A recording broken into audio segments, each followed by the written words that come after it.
Okay, so we're moving inside what was the Dolan store and then became the Courthouse, and the scene of Billy the Kid's escape. And Billy had timed his escape attempt well, because one of the deputies, Bob Olinger, had gone across to the hotel to take some of the other prisoners for a meal. Not sure if that was lunch or early evening meal.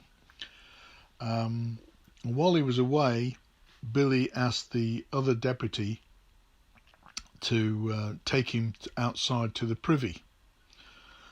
And the story then goes that when he came back in with Deputy Bell, he came up to the stairs, and because he had thin wrists, he was able to slip a hand out of one of his shackles, and then turned round and hit Bell in the face and got his gun.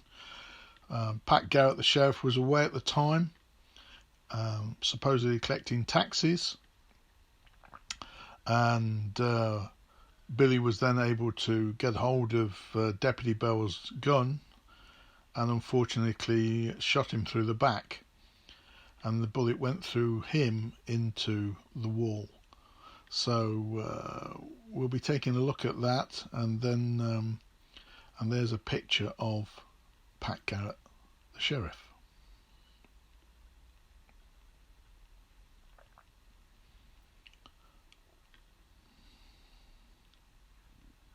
It tells about Billy the Kid's escape.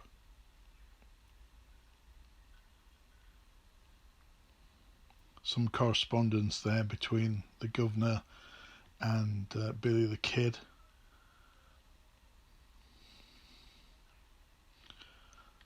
The other scenario was that he possibly had a gun left for him in the privy, but most seem to accept that he took Bell's gun. So here's the stairs that they were climbing together, Billy in the lead, and when he got to these stairs, he swung round, surprised Bell, hit him in the face with his shackles, was able to get the gun off him.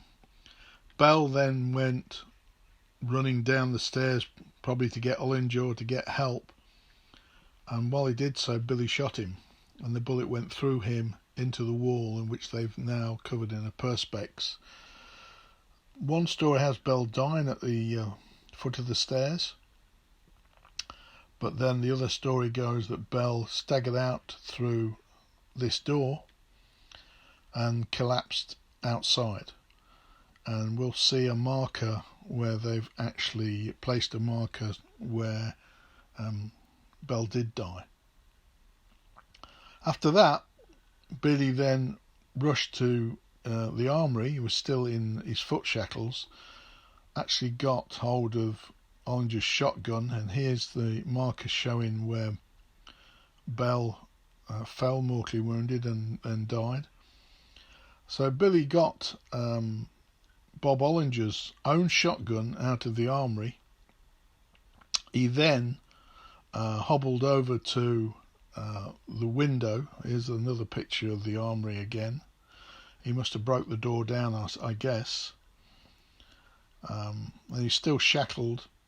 Made his way from the armoury to this window. And we're going to see the window that Billy stood at. And supposedly, Olinger must have heard the shot, wondered what was happening, came rushing over. And when he got to where Billy's waiting at the window, the story supposedly goes that Billy said, "Hi, Bob." And as he looked up, he fired one barrel of the shotgun, killing him. And there's the marker on the ground from the view from the window. And he came across from that hotel. Billy then hobbled out to the balcony, fired the second barrel into Olinger to make sure, broke the shotgun and threw it down. So this is the view of Olinger walking over. So he would have heard that shot, and he must have wondered what that was. He probably assumed it was Bell shooting Billy trying to escape. But of course it was the opposite way round. So he came across from the hotel, across this street here. As we get closer, we'll see that there is a marker again in the ground. next to just behind the tree there. I think at the time there was a fence there and a gate, and he came through that gate, and as I previously said, Billy called to him saying, "Hi, Bob." He looked up, and then Billy let him have it with the shotgun. And obviously at that range, it's not a very big distance. He couldn't really miss with the shotgun. So there's the marker to the deputy, Bob Olinger.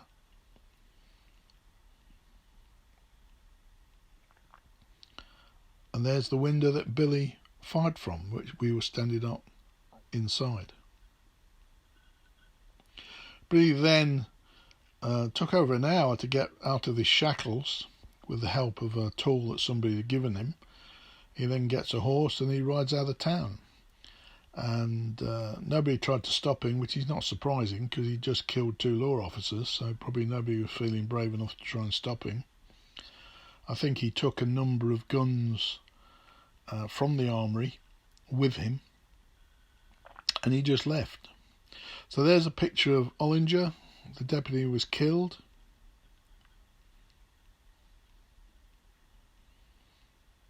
And there are the shackles that Billy had on, apparently. That's just a picture, a bit of a fanciful picture of Billy's death, which is probably not related to the actual facts in one of the newspapers. So there's another view from the window. It's quite atmospheric, actually, in a sense, standing there knowing that's exactly where Billy stood all those years ago. After the Dolan factory was finished, this building became the courthouse, and also became where they had the masons as well. This is just showing that Billy had some tools to help him. They didn't have cells at the time until later. They had sort of U-bolts in the floor that the prisoners were shackled to, so presumably Billy was shackled to one of these U-bolts.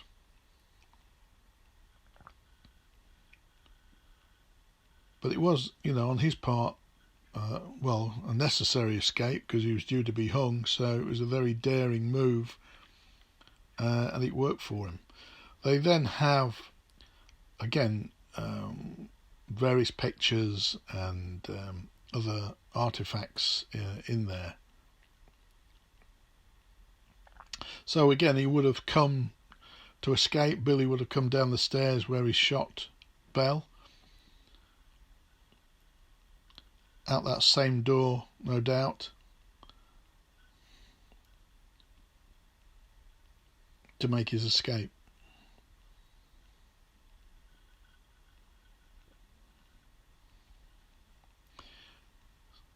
I think I've certainly mentioned on previous video that they're only open on a Thursday. Just bear that in mind. They have a special room here detailing the deputies that have died in the line of duty, and Sheriff Brady as well. Some of these obviously linked to the Lincoln County War, and some not. Some are later than that.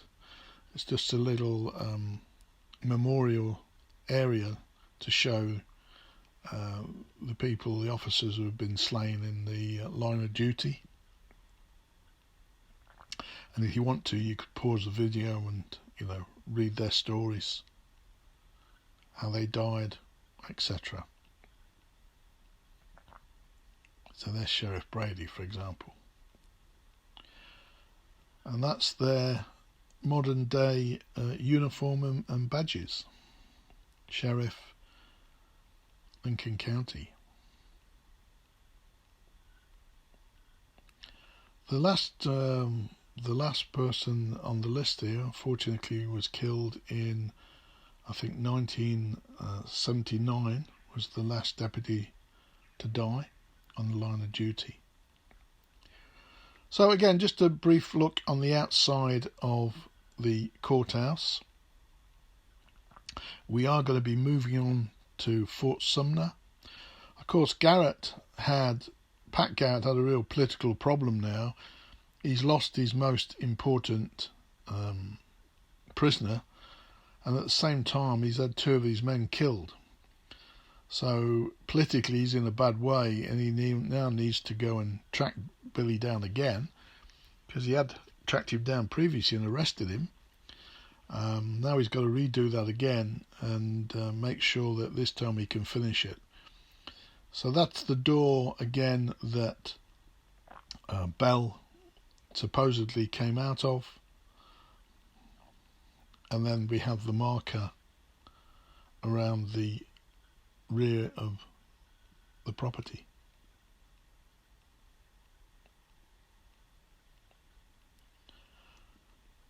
Lincoln County's big area to drive from even now, so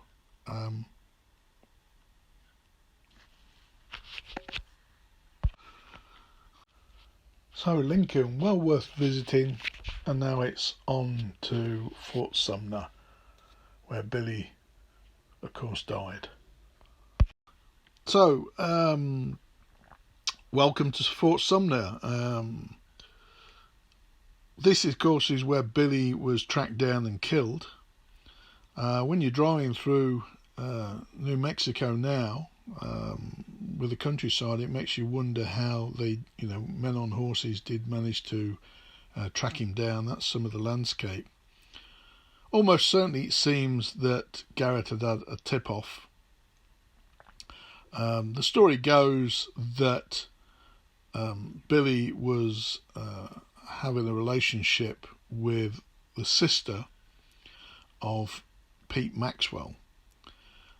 Lucy and Maxwell had bought some of the property of the old fort when the US Army abandoned it, and Pete Maxwell was living in what was the officers' quarters. Billy was in a relationship with his sister, which he might have taken a dim view of. So it's likely that it was him that informed Garrett where Billy was. Now, as I've mentioned, unfortunately, the New Mexico monuments or state places are only available on a Thursday. We were actually visiting Fort Sumner on a Wednesday, so we couldn't access site to this area where the fort was. Most of it disappeared in a flash flood, and we did put the drone up because there is a marker supposedly where Billy was standing on the porch at the entrance to Maxwell's bedroom when he was shot down. The story goes that he'd gone over to cut himself some meat. He was standing in a building, armed only with a knife. He saw 2 of Garrett's deputies on the porch and called out in Spanish, "Who is it?" or "Who's there?" twice.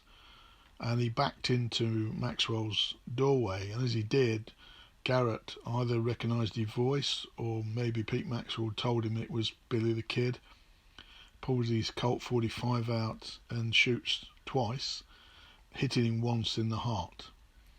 And we'll see in a short while an actual plaque, which we think is the plaque, because we're looking at it from the drone.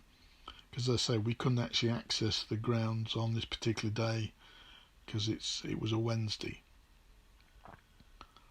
But other people on YouTube, I know, have placed that in a video, so you can always see a close-up on that.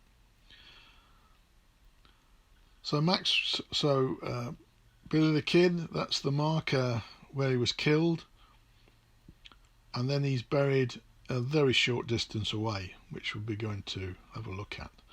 So most of the fort, etc., was washed away. Now this is the visitor centre next to this old Fort Sumner cemetery where Billy's buried, and they've just painted these murals of various famous Western figures. I don't think many of them have got anything to do with Billy the Kid, but they've obviously decided that they wanted to put some murals here. Now this was open, even though it was a Wednesday, not a Thursday. This building was open. There was a very nice lady inside. Not a lot inside here.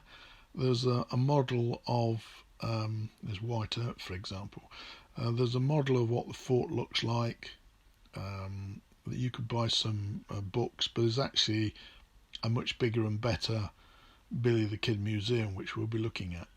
So that's the house. There, Billy was on the corner apparently, and there's a model of what the fort looked like in its day. It's quite a big area before the US Army abandoned it. And Billy and two of his pals are buried in the old cemetery, the old Fort Sumner cemetery.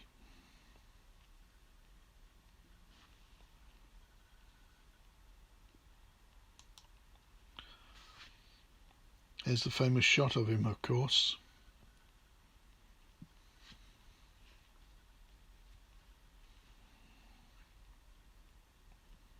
Various pictures and paintings of Billy.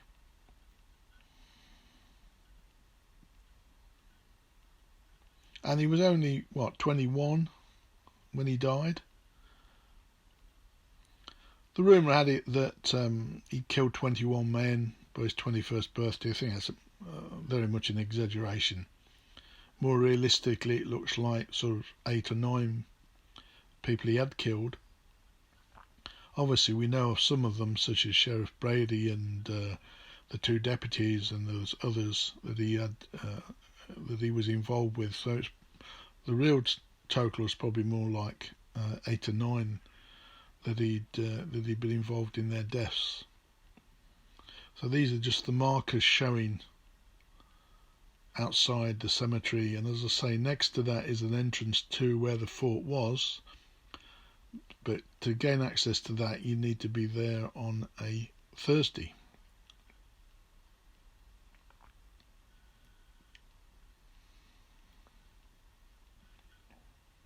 But this is entrance to the cemetery is open, and it's free, of course. There's no charge to come in here, so I don't think they close the cemetery. Maybe they do. I see there's a gate there, but perhaps they do close that. But I think it's open every day of the week.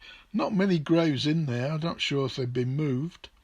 There's a few historical graves in there, apart from Billy and his pals.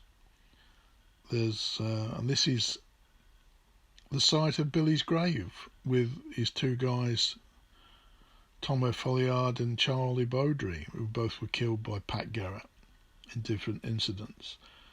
And Billy's there on the right, concreted in with iron bars around him. So what's quite ironic that they couldn't keep him, when he was alive, and even in death he's got to be barred in. But that is because on 2 occasions his headstone, etc., has been stolen. I think the first one was 1951, and it took them many years to get that back.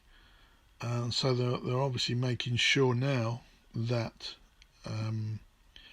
that doesn't happen again. So that's the reason for all the bars and the padlocks, basically.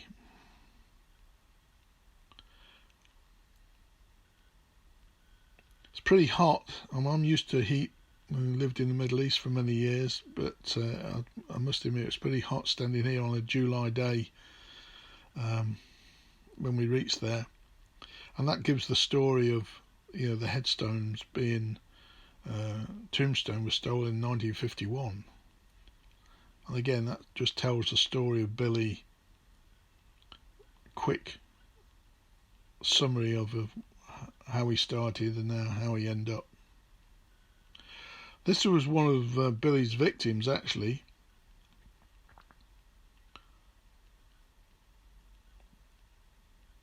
Who Billy had killed while in Fort Sumner.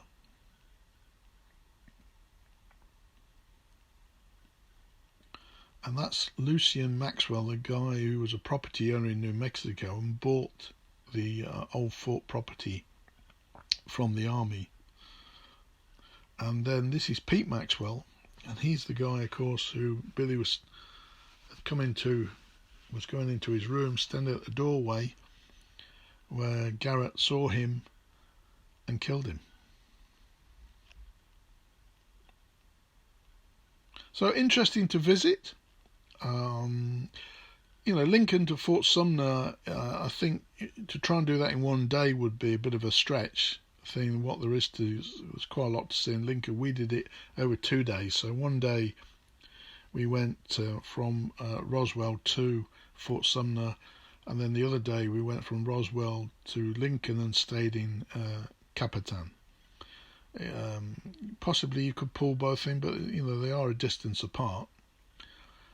So it seems obvious to me that somebody did give Billy away, whether it was Pete Maxwell or somebody else, because I'm not sure how Garrett would have known he was in Fort Sumner without somebody giving him the tip-off.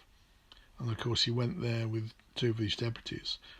In Fort Sumner is the Billy the Kid Museum, and that's well worth going into. It's a family business. I think even the present owners, their parents or whatever before them were running it. So they've got so much stuff in here. They really have. You can spend a long time in here if you've got the time, and it's a very reasonable price to come in. Wasn't very expensive, so it's well worth doing. They also have a gift shop where you can buy your T-shirts and books, etc. If you're really pushed on time, it's still worth coming in because they have a specific room linked to Billy the Kid.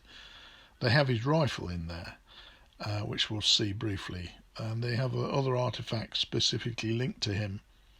But outside of that, they've got so many different things going back throughout the West and even later. I mean, it's a very extensive collection that obviously they spent many years collecting all sorts of items. But obviously Billy the Kid is probably the main focus on the exhibition, really. Paintings, drawings, tours. Have a little theatre there, and they show there's a very good documentary on PBS, American Broadcasting Service, about Billy the Kid. If you haven't watched that, that's well worth watching. They'll run that if you've got the time to sit and watch that. And of course there's the famous scene where Pat Garrett shot him down and he's been buried. The legend of Billy the Kid lives on, doesn't it? You can say that Henry McCarthy and William Bonney and the Kid Antrim all died that day, but Billy the Kid legend still exists today, and I think he is probably the most famous Western figure, really, with, I guess, White Earp, Doc Holliday coming in perhaps a close second. But there's the curtain that was hung over the door where Billy was killed. And they have some other stuff. That's Black Jack Ketchum, who was hung. So it's not just about Billy, but obviously majority of the items is what's linked to him in one way or another. Firearms, various people. Again, some of the old Colts and Winchesters from the West.